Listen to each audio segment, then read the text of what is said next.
अगर जो अंदर नंगे हैं इसी कलेक्टर कार्यालय का एडीएम 5,000 रुपए का रिश्वत लेते लोकायुक्त द्वारा नंगा हुआ, या चोर को चोर कहना अपराध है? चारों तरफ अंधेरा है, पहरेदार अंधेरा है।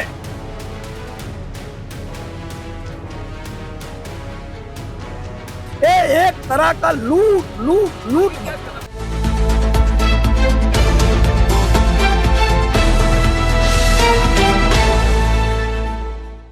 नमस्कार, निशानेबाज में आप सभी का स्वागत है। मैं हूं आपके साथ सिमरन मिश्रा।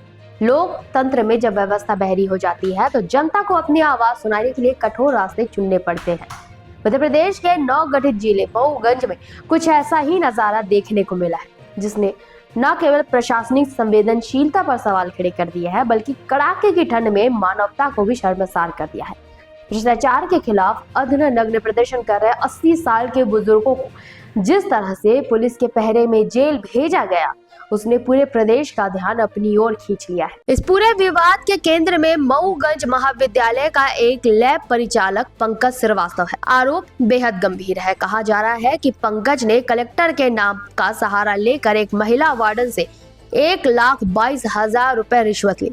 भ्रष्टाचार के इस खुले खेल के खिलाफ जब कोई प्रशासनिक कार्रवाई नहीं हुई तो मऊगंज के सामाजिक संगठनों और बुजुर्गों का सब्र टूट गया। पंकज हटाओ, मऊगंज बचाओ के नारों के साथ आंदोलन की शुरुआत हुई। पिछले 4 दिनों से मऊगंज की सड़कें एक अभूतपूर्व आंदोलन की गवाह बन रही है। एक तरफ दिसंबर की कड़ाके की ठंड है, जहां आम इंसान घरों में दुबकने को मजबूर है, तो वहीं दूसरी तरफ 70 से 80 साल के ये बुजुर्ग शरीर के ऊपरी हिस्से के कपड़े त्याग कर खुले आसमान के नीचे धरने पर बैठे हैं। इन बुजुर्गों का कहना है कि यदि प्रशासन भ्रष्टाचार के खिलाफ कार्रवाई नहीं कर सकता तो उन्हें इस कड़कड़ाती ठंड में मरने के लिए छोड़ दिया जाता है। शुक्रवार को स्थिति तब तनावपूर्ण हो गई जब ये बुजुर्ग और सामाजिक कार्यकर्ता कलेक्ट्रेट घेराव के लिए आगे बढ़े। प्रशासन ने बातचीत के बजाय बल प्रयोग का रास्ता चुना। धारा 163 का हवाला देते हुए भारी पुलिस बल तैनात कर दिया गया। जब पुलिस ने बुजुर्गों को रोकने की कोशिश की तो वे सड़क पर ही लेट गए। मंजर भावुक और आक्रोशित करने वाला था। एक तरफ 50 से अधिक हथियार से लैस पुलिसकर्मी और दूसरी तरफ लाठी के सहारे चलने वाले निहत्थे बुजुर्ग।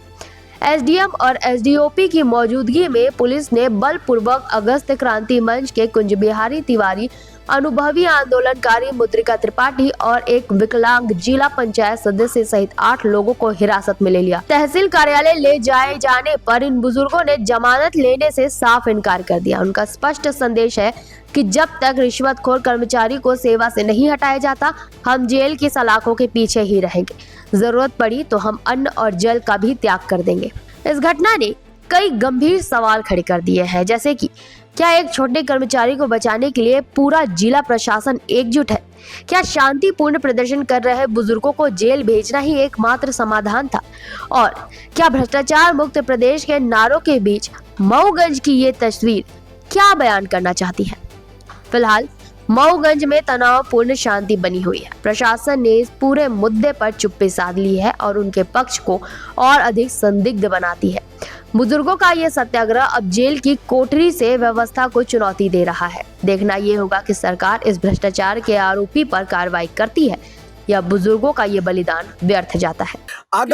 अगर जो अंदर नंगे हैं इसी कलेक्टर कार्यालय का एडीएम 5,000 रुपए का रिश्वत लेते लोकायुक्त द्वारा नंगा हुआ, इसी कलेक्ट्रेट कार्यालय का चतुर्थ श्रेणी कर्मचारी प्रवेश वर्जित गोपनीय कक्ष, सरकारी कार्यालय गोपनीय कक्ष है। एक चतुर्थ श्रेणी कर्मचारी का कार्यालय गोपनीय कक्ष है। अगर सारे चतुर्थ श्रेणी कर्मचारियों को हूटर अलाउ हो जाए, सारे चतुर्थ श्रेणी कर्मचारियों को नीली पीली बत्ती मिल जाए, मध्य प्रदेश शासन गाड़ी मिल जाए, तो चलिए इसको भी सही। एक तरह का लूट लूट लूट, कोई जमानत नहीं लेंगे। हमने अपराध नहीं किया, चोर को चोर कहना अपराध है। जिसके ऊपर अपराध पंजीबद्ध होना चाहिए, जिसको कलेक्ट्रेट से बाहर करना चाहिए, जो वहां बैठ के हमारे गरीबों को, हमारे किसानों को, हमारे अन्नदाता को, हमारे गांव से आने वाले गरीबों पे डकैती डाल रहा है, छोटे कर्मचारियों पे डकैती डाल रहा है, उस पे जहां चोरी का अपराध दर्ज होना चाहिए, अनैतिक उगाही का अड़ीबाजी का अपराध होना चाहिए, उस पे नहीं हुआ। हम लोगों पे अपराधी को अपराधी कहने से, कल हमारे घर में आग लगे हो मैं बोलूं आग लगी है तो मेरे ऊपर 436, मेरे घर में डकैती हो मैं बोलूं डकैत तो मेरे ऊपर डकैती। जब हम लोगों ने कोई अपराध नहीं किया तो हम जमानत क्यों लें? ऐसी खबरों के लिए बने रहे निशानेबाज के साथ। नमस्कार।